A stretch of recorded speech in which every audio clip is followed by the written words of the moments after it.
Good damn morning, Americans. Jericho Green here with you once again. Green Gear, 25% off. Promo code Jericho1, all caps and the number 1. Man, there has been some stupid shit going on. So yesterday I didn't do a video because my buddy and I, shout out to my man DJ, we found some BLM land. And when I first saw it, I was like, BLM, but Bureau of Land Management is basically public land that we pay for via our tax dollars. And when we got there, it said, welcome to your public land. It was nice to see your, like it's mine, I own it. Finally, this shitty state gave me something. So basically you're allowed to camp there, whatever, and shoot. So you go on the property and I think it was like 100 feet from a road that you had to be, but find a hillside, set up your targets, whatever you want to do, start shooting. Rapid fire, rifle, shotguns, pistols, whatever you want. I'll upload some videos, but we took some watermelons out there, some cantaloupe, some cans of soda. Don't worry, we cleaned up all our shit. We could clean up the cantaloupes and watermelon because that shit from a 12 gauge is in a million pieces, but the cans and the trash, the targets, we were good citizens. So yeah, we were shooting all that kind of shit. I got to shoot my shotgun for the first time. I got to try out my new ZevTech barrel, the stainless steel barrel I put on my Glock 21. I shot my buddy's ARs 22. It was fun. We had a great time. We were out there all day long. Beautiful. Nothing but farmland on the way out there. Cows, rolling hills. It didn't even look like California. It looked like the Midwest somewhere. It looked like Nebraska or something. Just the rolling green hills. It was gorgeous. It was really nice to be out there. I know my wife wouldn't want this, and probably a lot of wives wouldn't, but I would love to get some land, about 20 acres, out in the middle of nowhere. That shit was beautiful. But like I said, I'll put up some videos for that. Great day. It's good to get out there and shoot. You know, the smell of gunpowder in the morning. So where do I begin? Here, we'll begin with this one. So either today or, no, it was yesterday. Yesterday, they announced that they weren't going to bring any charges against the officers in the Daniel Prude. That's his name. Daniel Prude. He was the guy in Rochester, New York, where they put a spit hood over and they found him naked. He was on drugs. He had some mental problems. They put a spit hood on him. The guy ended up dying in the hospital like a week later. And so they announced that they weren't going to bring any charges against him. So people were out there protesting. No arrests were made. They blocked some traffic. That's it. Bullhorns, some signs, protesting peacefully. That's how it's supposed to be done.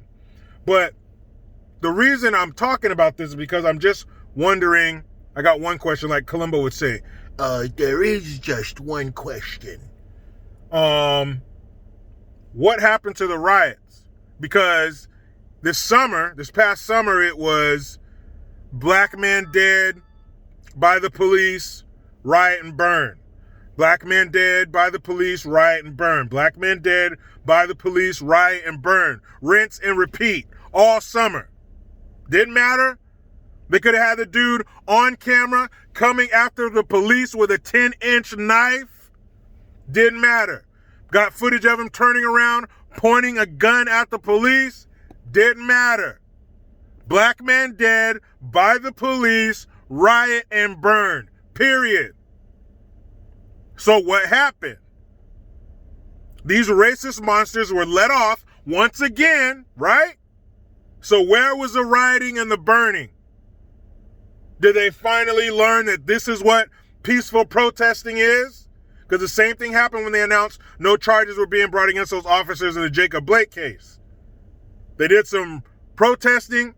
That was it. Nothing burned. No cop cars. No colored-owned businesses.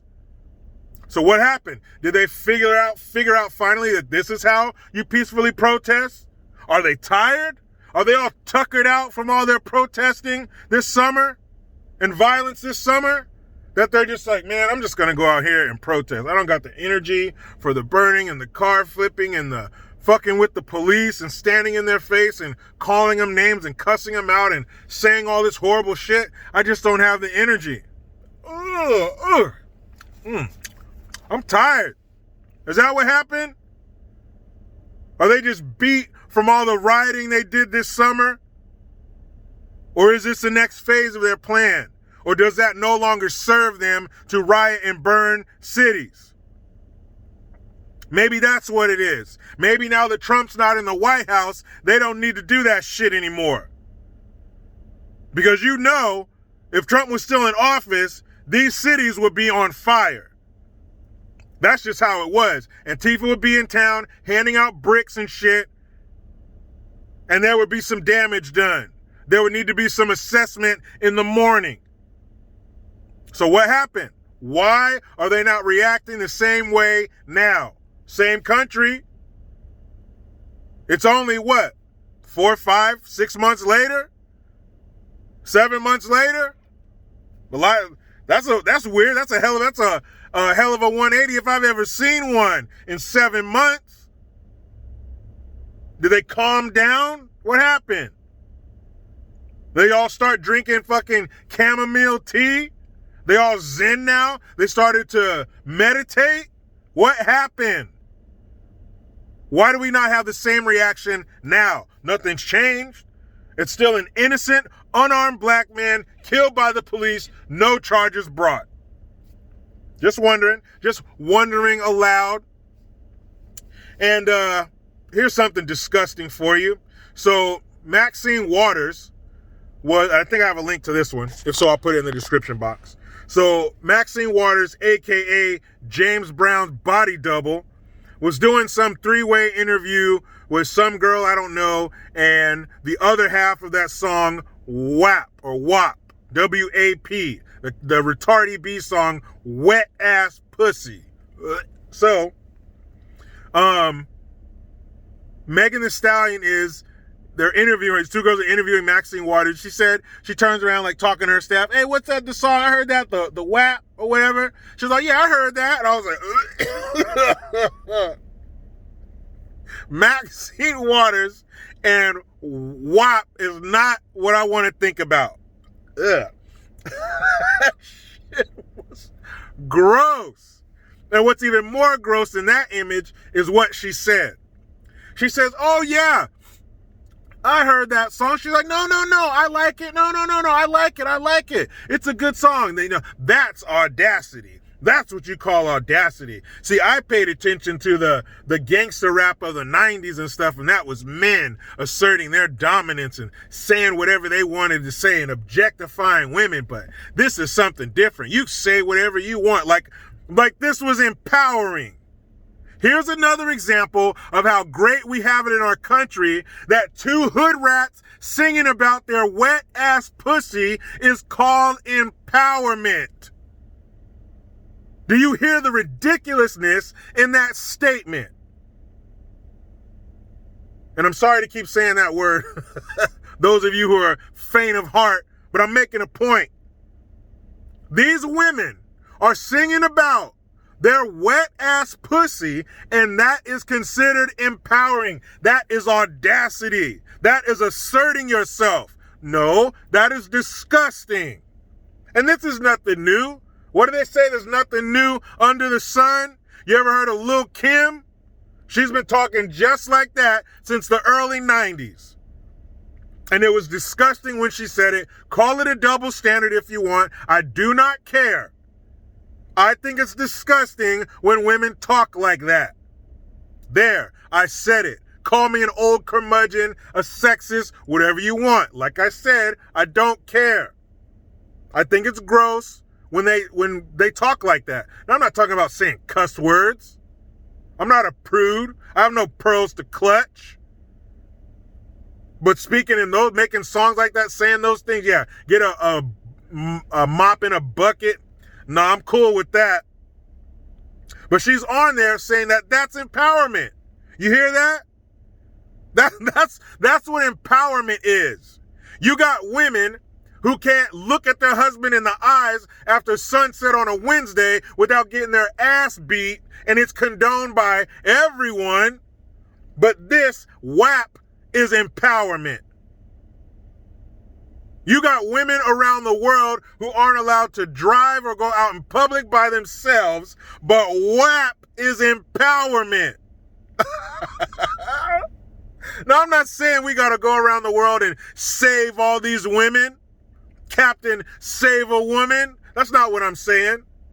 But if you're going to get up here and talk about this being empowering, no. There's a real empowerment to be given out in other places. This is not it, but this is how good we have it. This is how good we have it. Some of the places where they play your music, you wouldn't be allowed to go in a certain room with men. But this is empowering. This is poison. This is cancer to be saying this kind of shit.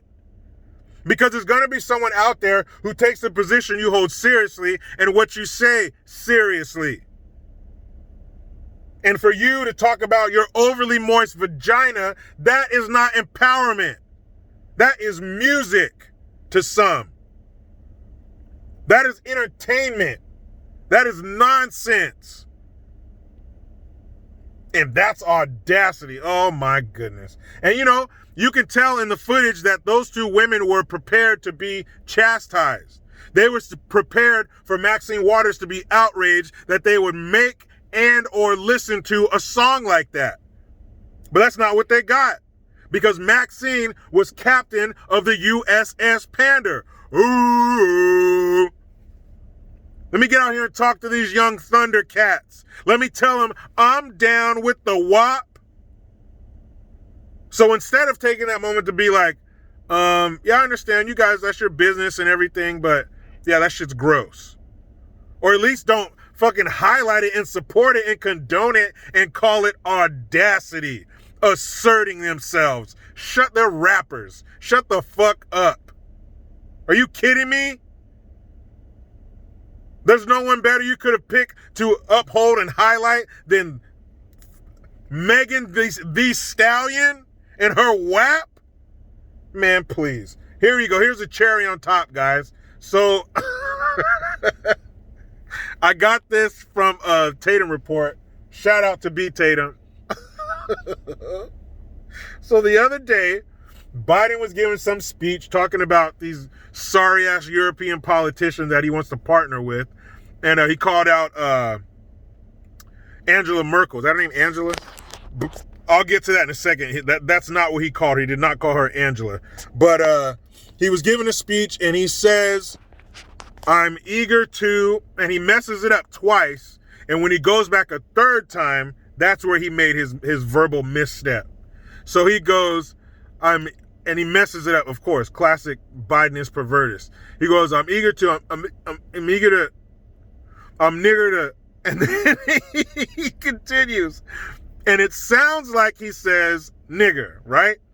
But I put it on in my truck and I turned it up really loud and I really listened to it. And what he says is nigger, because he's saying I'm eager. But there was no word with an N before that one. So I don't know where the N part, the nigger, came in. But obviously that's not what he said. But the point is, if Trump or anybody else with an aura in front of their name slipped up like that, you already know. They would all be banging themselves in the media and in Hollywood. We got him. We caught him with his racist smoking gun. We got him. They would go crazy. They would go crazy and be stroking themselves and each other into oblivion if Trump made a verbal misstep like that. If he said that. If he was nigger to do something. Nigger. But obviously he didn't say that. And you know he didn't say it. But if the wrong person said that same thing, it's over. But why did he go back to it a third time? He stumbled on the word twice. Take a second, reset, listen to whoever's in your earpiece, and try it again. Why would you just continue and do it a third time and then really fuck it up? Commander-in-Chief, Grandpa-in-Chief, hey, this isn't the mall. That's who we got. That's who you wanted. And so he says, I had to write this shit down to make sure I didn't forget it. He says, I'm eager I'm eager to, get started or start working with Cesar Merkel. He says, Cesar Merkel. I'm assuming he's talking about the Prime Minister. Is that what they call it in Germany? The Prime Minister of Germany, Angela Merkel. Her name, damn sure, isn't Cesar. This senile, mushmouth, Werther's original sucking motherfucker called her Cesar Merkel. Somebody please tell me when this man is going to be able to get through an entire speech with minimum. And it's not like he's just fumbling on his words. It's like a mental thing. Because it happens all the time. I'm eager. Why would you say that? I don't even understand. And then they call her Cesar Merkel, but he was like slurring the word. Like he stopped saying that word and started another one too soon. You know how we do, you know the thing. You know how he does it. We got to call these like Bidenisms or something. His slurring, I don't even know what that shit is. But he called her Cesar Merkel. The rest of the world is laughing their asses off at this crazy old man that we have running this country, or whoever's running him. And I'll put a link in the description box to that shit so you can see it yourself. Turn it up loud. Put your ear to the speaker so you can hear that shit. He says, I'm nigger. How did that even come out, man? There was no word with an N before that one. So how did you pull that from your mind and put it in your mouth? Oh, shit. We are in trouble. Trouble. What movie is that from? Man, let me get the hell out of here and finish my state-mandated meal period. The only good thing California's giving me. But you know how it goes. I try to be done with the left, but they just won't let me. Please subscribe. Hit that notification bell because every time it rings, a piece of shit lefty cries. Get your Jericho Green notification tone. Link in the description box. Utilize the PayPal link and the Teespring link to get your green gear. I am Jericho Green. Man, I'm out.